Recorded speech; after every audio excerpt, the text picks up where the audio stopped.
बात करते हैं कोरोना की, क्योंकि कोरोना पर स्वास्थ्य मंत्री की तरफ से बयान दिया गया है और संसद में मनसुख मंडाविया की तरफ से जानकारी दी गई। कोरोना को लेकर स्वास्थ्य मंत्री ने बयान दिया, ये बताते हुए कि एक साल में कोरोना केस में कमी आई है। हर दिन औसतन 153 कोरोना केस आए हैं। चीन, जापान में कोरोना से ज्यादा मौतें हैं। ये एक जिस्ट है मनसुख मंडाविया के बयान का जो उन्होंने संसद में दिया। इसके साथ ही ये भी बताया उन्होंने कि कोरोना से लड़ने की तैयारी पूरी है और अब तक 220 करोड़ वैक्सीनेशन का जो टारगेट था वो पूरा हो चुका है। लगातार वैक्सीनेशन दिया जा रहा है। नए वेरिएंट की पहचान के इंतजाम भी किए गए हैं और इसके साथ ही कदम उठाते हुए एयरपोर्ट्स को अलर्ट कर दिया गया है और रैंडम सैंपलिंग भी की जा रही है। कोविड महामारी आज तक दुनिया के स्वास्थ्य और आजीविका को प्रभावित कर रही है। पिछले 3 वर्षों में वायरस की निरंतर बदलती प्रकृति ने वैश्विक स्वास्थ्य के लिए एक खतरा पैदा कर दिया है, जिसने लगभग हर देश को प्रभावित किया है।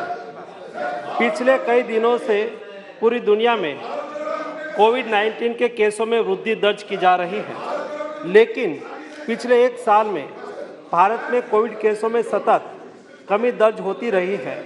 वर्तमान में प्रत्येक दिन औसतन 153 कोविड के नए केस पूरे देश में दर्ज हो रहे हैं। तो एक तरफ स्वास्थ्य मंत्री का यह बयान सदन के भीतर, तो दूसरी तरफ एक्शन में मोदी सरकार। कोरोना संकट को लेकर अब से थोड़ी ही देर में समीक्षा बैठक करने वाले हैं प्रधानमंत्री। बड़ी खबर है, कोरोना खतरे को लेकर पीएम की एक ये रिव्यू मीटिंग होने वाली है और जाहिर बात है कि इसमें तैयारियों की समीक्षा, तैयारियों का रिव्यू प्रधानमंत्री की तरफ से किया जाएगा। इससे पहले राज्यों को भी दिशा निर्देश दिए जा चुके हैं। स्वास्थ्य मंत्रालय की बैठक लगातार हो रही है। कल भी बैठक देखने को मिली, आज भी इसे लेकर एक समीक्षा बैठक हुई और उसके बाद स्वास्थ्य मंत्री की तरफ से सदन में बयान दिया गया और अब से थोड़ी ही देर बाद प्रधानमंत्री मोदी एक समीक्षा बैठक करेंगे, रिव्यू मीटिंग की जाएगी और मोदी सरकार एक्शन में। बढ़ते केसेस के बीच चीन में जैसे केसेस बढ़ते जा रहे हैं, उसको लेकर भारत की तैयारी कैसी है, भारत में कोरोना के प्रचार प्रसार को कैसे रोका जाए, इसे लेकर अलर्ट पर राज्यों को कर दिया गया है।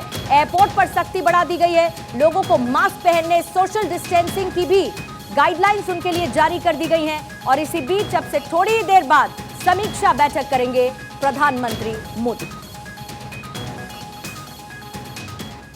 और कोरोना को लेकर उत्तर प्रदेश सरकार भी अलर्ट पर है। अधिकारियों के साथ सीएम ने बैठक की है। टीम 9 के साथ सीएम योगी ने यह समीक्षा की है। सीएम योगी की तरफ से दिशा निर्देश भी इस बैठक के साथ साथ जारी कर दिए गए हैं। इससे पहले भी उत्तर प्रदेश में तमाम गाइडलाइंस जारी की गई थी और उसके बाद ये एक बैठक हुई है जिसमें उत्तर प्रदेश में कोविड केसेस के फैलाव को रोकने के लिए समीक्षा की गई। अधिकारियों को जरूरी दिशा निर्देश योगी आदित्यनाथ ने दिए।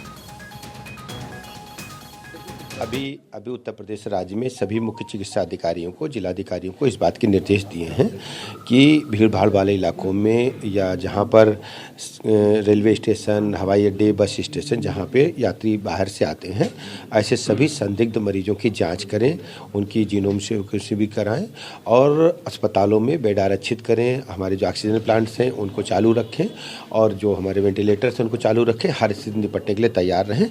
फिर भी तो 27,000 जांच बीते 24 घंटे में उत्तर प्रदेश में की गई हैं और इसके साथ ही तमाम सख्ती इस राज्य में बढ़ती जा रही है। दूसरी तरफ अब कोरोना को लेकर संसद में भी अलर्ट देखने को मिला है। दोनों ही सदनों के सभापति की तरफ से अपील की गई है कि सभी सांसद मास्क पहनकर आए, कोरोना नियमों का पालन करें। दोनों सदन के सभापति मास्क में पहुंचे, लेकिन इससे पहले जब प्रधानमंत्री मोदी पहुंचे तो उन्होंने भी मास्क लगाया हुआ था और उसके साथ जो तमाम सांसद मौजूद थे उनमें से कुछ ने मास्क लगाया था। जिन्होंने नहीं लगाया था उनको मास्क दिया गया ताकि वो मास्क का इस्तेमाल करें। आज संसद के भीतर से ये एक बड़ी तस्वीर देखने को मिली जब सभी सांसदों ने मास्क का इस्तेमाल किया और सभापति की तरफ से ये अपील की गई कि तमाम सांसद भी कोरोना नियमों का पालन करें।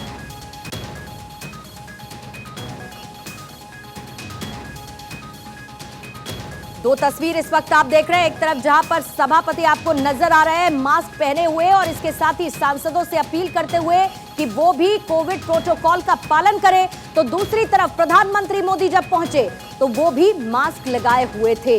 यानी कि कोविड से कैसे बचा जाए, इसकी एक बड़ी तस्वीर, एक बड़ा संदेश संसद से आज पूरे देश को भी दिया गया, जहां सांसदों से अपील की गई कि वो तमाम कोविड प्रोटोकॉल का पालन करें और मास्क का भी इस्तेमाल करें।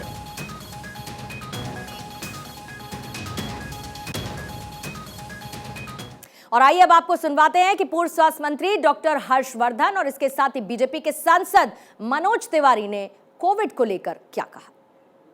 और जब एक नया वेरिएंट दुनिया में आया है जो दूसरे देशों के अंदर एक प्रकार से रिपोर्ट्स के मुताबिक तबाही मचा रहा है और भारत में भी उसके केसेस रिपोर्ट होने शुरू हुए हैं, तो समय रहते समाज के लोगों को सावधानी रखने में किसी भी प्रकार से मुझे लगता है कोई नुकसान नहीं होने वाला है। मेरा मानना है हम जब कोविड का एक कहर देख चुके हैं, उसके बाद किसी तर्क वितर्क राजनीति में नहीं जाना चाहिए। धन्यवाद है केंद्र सरकार को, स्वास्थ्य मंत्री जी ने कल ही इसके लिए एक नोटिफिकेशन जारी किया और प्रधानमंत्री जी आज उच्च स्तरीय मीटिंग ले रहे हैं। तो ऐसी स्थिति में किसी पार्टी को अपने व्यक्तिगत ना लेके देश की सुरक्षा की बात सोचनी चाहिए। तो कोरोना को लेकर देश भर में अलर्ट भी है। आइए आपको सुनवा देते हैं एम्स के पूर्व निदेशक डॉक्टर रणदीप गुलेरिया ने क्या कहा।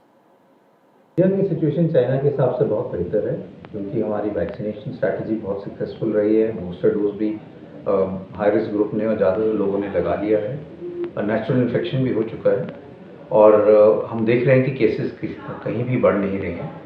तो चाइना के मुकाबले हमारी सिचुएशन बहुत बेहतर है, लेकिन सतर्क रहने की ज़रूरत है, विजिलेंट रहने की ज़रूरत है, प्रॉपर सर्वेलेंस की ज़रूरत है कि कहीं पर भी केसेस अगर बढ़ रहे हैं तो हम उसको जल्दी से पिकअप कर लें और वहाँ पे टेस्टिंग कर लें, जिससे ये पता चल जाए कि कोई नया वेरिएंट तो नहीं आ रहा और हम उसको आगे फैलने ना दें। तो हमारी सिचुएशन चाइना के हिसाब से अलग है, बेहतर है।